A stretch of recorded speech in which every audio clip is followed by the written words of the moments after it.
കഴിഞ്ഞ മാസം ഒരമ്മയും കുഞ്ഞും വ്യാജ അക്യുപഞ്ചർ ചികിത്സയെ തുടർന്ന് തിരുവനന്തപുരത്ത് മരണപ്പെട്ടു. ഈ വാർത്ത എല്ലാവരുടെയും ശ്രദ്ധയിൽപ്പെട്ടിട്ടുണ്ടാകുമെന്ന് വിശ്വസിക്കുന്നു. ഞങ്ങൾ ഈ ഇന്ത്യൻ ഇനിഗ്മ എന്ന് പറയുന്ന സംഘടന യഥാർത്ഥത്തിൽ ഇവിടെ നാച്ചുറോപ്പതി ആൻഡ് യോഗ, അക്യുപഞ്ചർ ഇതെല്ലാം പ്രാക്ടീസ് ചെയ്യാൻ 5.5 വർഷത്തെ degree, bachelor in naturopathy and yogic sciences എന്ന് പറയുന്ന 5.5 വർഷത്തെ മെഡിക്കൽ ബിരുദം കഴിഞ്ഞ ഡോക്ടേഴ്സിൻ്റെ സംഘടനയാണ്.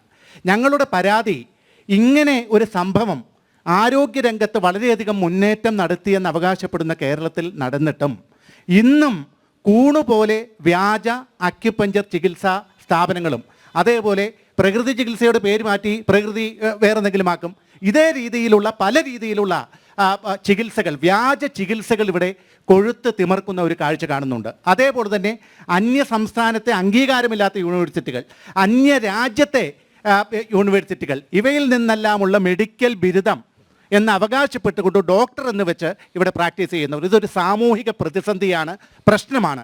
എനിക്കറിയേണ്ടത് ഇവിടെ ഈ ഒരു വിഷയത്തിൽ എന്താണ് ഈ പറഞ്ഞ വ്യാജ മെഡിക്കൽ കോഴ്സുകൾ മുളച്ചു പൊന്തുന്നതിനെതിരെ എന്ത് നിലപാടാണ് ഇവിടെ LDF സ്വീകരിക്കുക?